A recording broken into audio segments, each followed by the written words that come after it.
History books में कई सारी डेट्स लिखी होती हैं, कभी कुछ तो कभी कुछ। हम अक्सर उनको पढ़कर भूल जाते हैं, बट रियल लाइफ में उसका निशान कितना गहरा हो सकता है, ये सोचा कभी? वैसे ही 13 अप्रैल 1919 के आगे मोटे मोटे शब्दों में लिखा है जलियांवाला बाग ट्रेजेडी। स्कूल में ये चीज कई बार पढ़ी होगी, टीचर के मुंह से सुनी भी होगी, इवन टेस्ट में सवाल ना आ जाए तो याद भी कर ली होगी। लेकिन आज बारी उसको एक्सपीरियंस करने की है, लाइव आंखों से देखने की। Sardar Udham on Amazon prime, एक ऐसी फिल्म जो किसी भी एंगल से नॉर्मल तो बिल्कुल नहीं है। फिल्म बनाने से लेकर फिल्म देखने वाला इंसान दोनों के दिमाग में एक चीज होना बहुत जरूरी है, फीलिंग्स। लेकिन क्लियर शब्दों में वार्न कर देती हूँ, ये फिल्म हर टाइप की ऑडियंस के लिए बिल्कुल नहीं है। तसल्ली चाहिए, टाइम लगता है इस टाइप के सिनेमा को अपने अंदर उतारने में। फटाफट झटपट एंटरटेनमेंट यहाँ नहीं मिलेगा। प्लस वॉयलेंस, खून खराबा is on the next level. कुछ सीन्स हैं जो आपको काफी डिस्टर्ब कर सकते हैं। इवन आंखें बंद करने के बाद भी वो आपका पीछा नहीं छोड़ेंगे, तो सोच समझकर फिल्म देखने का फैसला करना। कहानी एक टीनेज लड़के की है जो कुछ भी ज्यादा सोचे समझे अपनी जिंदगी में आगे बढ़ रहा है। साथ में एक दोस्त है जिसके साथ फ्यूचर बनाने के बड़े बड़े सपने भी चल रहे हैं दिमाग में। लेकिन एक शब्द है जिसके लिए उसके फ्यूचर में कोई जगह नहीं है, गुलामी, वो भी अंग्रेजों की, किसी और की शर्तों पे सांसें लेना।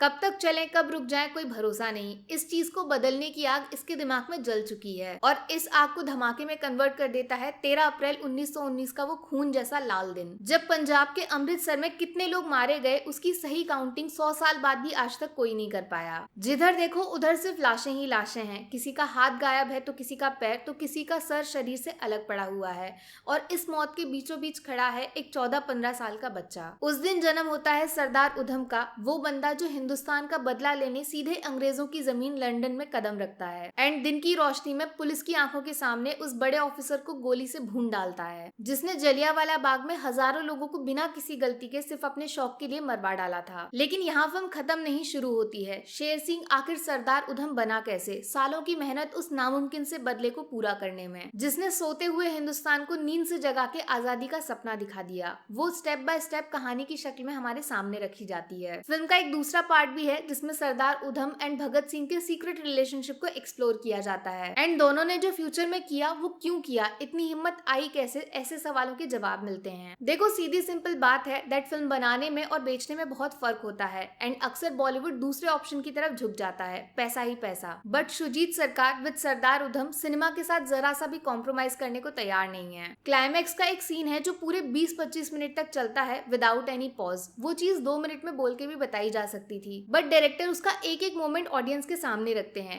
क्यों? बिकॉज वो चाहते हैं कि आप उस सीन को जीने लग जाओ, सिर्फ देखो नहीं। फिल्म बनाई गई है विद इतनी ज्यादा डिटेलिंग कि 2.5 घंटे के बाद जब टीवी बंद होता है तो आप घर के कमरे में नहीं, सीधा जलियांवाला बाग के बीचों बीच जाके खड़े हो जाते हो। अक्सर फिल्मों में इंग्लिश ऑफिसर्स हिंदी में बातें करते हैं, टूटी फूटी बिना सर पैर वाली। लॉजिक ये दैट ज्यादा से ज्यादा लोग उनकी बातें समझ जाएं, भले ही वो गलत हो या बेवकूफ क्यों ना दिख रहे हो। लेकिन Shoojit Sircar equals to zero compromise. London वाला पार्ट एकदम ऑथेंटिक एंड जेन्युइन है। प्रॉपर इंग्लिश कन्वर्सेशंस डाली गई हैं, भले ही लोगों को समझने में दिक्कत होगी लेकिन वो एक्सपीरियंस रियल होगा, बनावटी नहीं। आप जानते हो फिल्म में एक्चुअली इरफान खान को कास्ट करने के प्लान्स थे बट वो हो नहीं पाया। लेकिन सच सच एक बात बोलूं, इरफान साहब आज जहां भी होंगे उनके फेस पे इतनी बड़ी नहीं, इससे भी बड़ी स्माइल होगी विकी को देखकर। Vicky Kaushal, oh my God, ये बंदा असल मायने में प्रूव करता है दैट हीरो बनने में एंड रियल एक्टिंग करने में जमीन आसमान का फर्क होता है। मतलब आज से पहले जिसने सरदार उधम को नहीं देखा उनके लिए विकी का चेहरा ही सरदार उधम बन जाएगा, इस बात की गारंटी दे सकती हूँ मैं। एक एक सीन मैजिक है, जादू। वो कैरेक्टर प्ले नहीं कर रहे, उसको जिंदा कर रहे हैं। बोलने का तरीका, चलने का ढंग, इवन आंखों ही आंखों में बातें करना। अब जाके समझ आया कि आज तक हम जिस चीज को एक्टिंग बोलते थे वो सिर्फ नाटक था भैया। विकी अगर हॉलीवुड में ये कैरेक्टर प्ले करते तो हाथ में ऑस्कर वाली ट्रॉफी 101% पक्की थी बिना किसी शक के।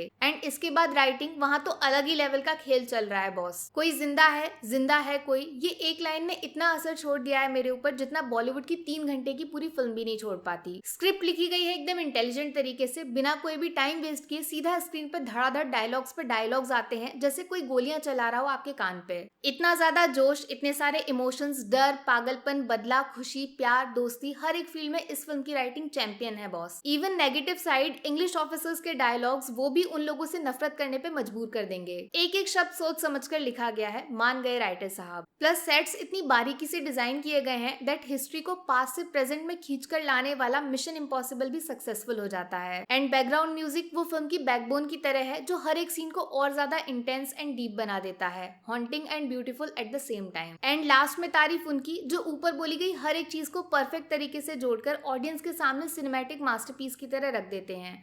The man himself, director Shoojit Sircar. देखो बहुत मुश्किल होता है जब आपको एक ही फिल्म में 3-4 कहानियां एक साथ सुनानी पड़े। चलो सुना तो फिर भी दोगे, लेकिन उसको बिना किसी कंफ्यूजन के एकदम क्लैरिटी के साथ दिखाना बहुत टेढ़ा काम है। यहाँ भी फिल्म में स्टोरी पास्ट और प्रेजेंट के बीच में बैकवर्ड फॉरवर्ड चलती रहती है, बट फिल्म का फ्लो जरा भी गड़बड़ नहीं होता। हर एक सीन इंट्रोड्यूस किया जाता है विद छोटी सी बैक स्टोरी, फिर बाद में पूरा का पूरा विजुअल आंखों के सामने प्रेजेंट होता है। इससे बड़े इजीली वापस हम प्रेजेंट में लौट आते हैं। एंड लास्ट में तो क्लाइमेक्स सब कुछ बदल कर ही रख देता है। पूरा आधा घंटा गूजबम सिर्फ आएंगे नहीं, रुक भी जाएंगे परमानेंट। उस पेन को सिनेमा की स्क्रीन तोड़कर महसूस कर पाना एक अलग ही लेवल का जादू है। इसमें सबकी मेहनत लगती है, टीम वर्क। यहाँ वो अकेला हीरो का स्वैग वाला कोई चक्कर नहीं है। In short Sardar Udham India की one of the most complete film है, विदाउट एनी गलती या फिर नाटकबाजी। हर एक सीन रॉ है, नेचुरल है, प्लस बोनस विकी कौशल की ऑस्कर लेवल एक्टिंग। हाँ, लेकिन कहानी बताने का तरीका है स्लो बर्नर। टाइम लगता है फिल्म को धीरे धीरे फैलने में। पेशेंस चाहिए बॉस इसको फील करने के लिए। एकदम स्क्रीन ऑन होते ही नाच गाना एंड एक्शन मसाला ये सब उम्मीद मत लगा बैठना, वरना पूरे 2.5 घंटे बोर हो जाओगे। ये तुम्हारे मतलब की फिल्म है ही नहीं। इसमें गलत कुछ नहीं है, सबका टेस्ट अलग अलग होता है। तो यार मेरी तरफ से फिल्म को 5 में से 5 स्टार्स विदाउट एनी डाउट। बाकी गलतियां ढूंढने वाले तो गलतियां निकाल ही देंगे, उनका काम ही वही है। हम फिल्म को सिर्फ फिल्म की तरह नहीं देखते, हमारे लिए वो एक जिंदगी है जिसको जीने में मजा आना चाहिए बस। हाँ, तो 1 स्टार सबसे पहले सुजीत सरकार के नाम, जिन्होंने एक मुश्किल फिल्म को बिल्कुल आसान येट इम्पैक्टफुल तरीके से प्रेजेंट किया है। 1 स्टार फिल्म की एक्यूरेट सेट डिजाइनिंग प्लस कभी ना भूल पाने वाले क्लाइमेक्स सीन की हॉन्टिंग सिनेमेटोग्राफी के लिए। 1 स्टार विकी कौशल की बेस्टेस्ट रियल एक्टिंग परफॉर्मेंस के नाम। मैं तो इस बंदे की फैन हो गई हूँ। सच में इरफान साहब को इससे अच्छा ट्रिब्यूट कोई और नहीं दे सकता। 1 स्टार फिल्म के एक्सपीरियंस को स्ट्रॉन्ग एंड बोल्ड बनाने वाली राइटिंग के लिए। एक एक डायलॉग आग की तरह एकदम गर्मा गर्म है एंड मीनिंगफुल भी, हिंदी पंजाबी इंग्लिश तीनों में। और लास्ट 1 स्टार जलियांवाला बाग के वायलेंस को रिक्रिएट करने की हिम्मत दिखाने के लिए। आई नो कंट्रोवर्सीज होंगी, लोग सवाल उठाएंगे, बट मेकर्स बिना डरे अपना काम कर गए हैं। सिनेमा को सिनेमा रहने दो, आजादी इधर भी होनी चाहिए। बाकी वीडियो में कुछ पसंद आया हो या फिर कुछ शिकायत करनी हो तो मैं आपको इंस्टाग्राम पे भी मिल जाऊंगी, वरना थोड़ा सा इंतजार करिए। मिलूंगी आपसे अगले वीडियो में। Take care, bye bye.